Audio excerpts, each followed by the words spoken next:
Assalamualaikum warahmatullahi wabarakatuh. Ialah Umar bin Khattab. Ia merupakan khalifah kedua setelah Abu Bakar.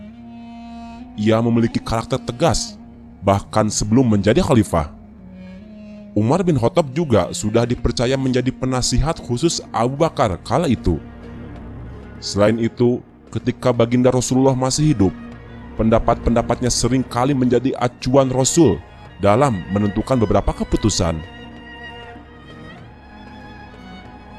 Beberapa pendapat Umar bahkan dipercaya sebagai faktor kronologi turunnya beberapa ayat dalam Al-Quran.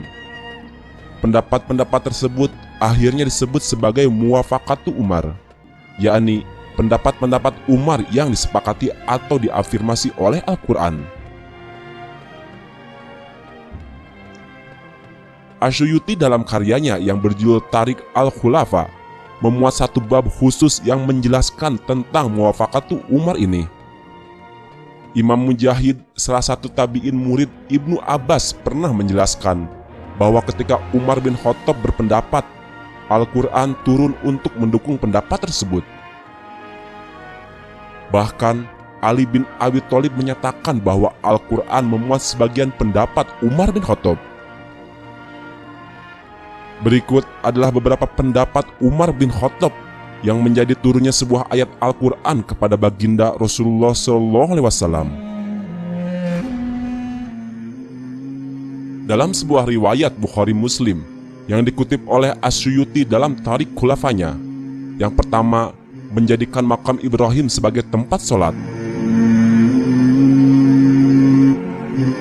Saat itu, Umar berkata kepada Nabi Muhammad untuk menjadikan makam Ibrahim sebagai tempat sholat. Kemudian, turunlah surat Al-Baqarah ayat 125 kepada baginda Rasulullah SAW.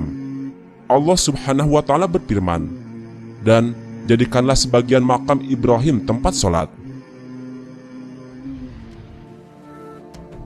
Yang kedua, hijab untuk perempuan. Kala itu, Umar bin Khattab berkata kepada Rasulullah SAW, "Wahai Rasul, ada hal bagus dan jelek yang menimpa istri-istrimu. Mungkin lebih baik engkau memerintahkan mereka untuk berhijab." Selanjutnya, Allah Subhanahu wa Ta'ala menurunkan ayat Al-Quran surat An-Nur ayat 31. Allah Subhanahu wa Ta'ala berfirman, "Dan hendaklah mereka menutupkan kain kudung ke dadanya." Selanjutnya tentang keharaman khamar, lalu tentang tawanan Badar.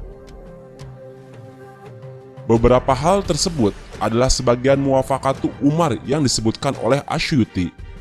Kemudian beberapa ulama lain seperti Abu Abdillah menambahkan 14 hal lagi, sehingga jumlahnya sebanyak 20. Subhanallah, wallahu a'lam bishawab.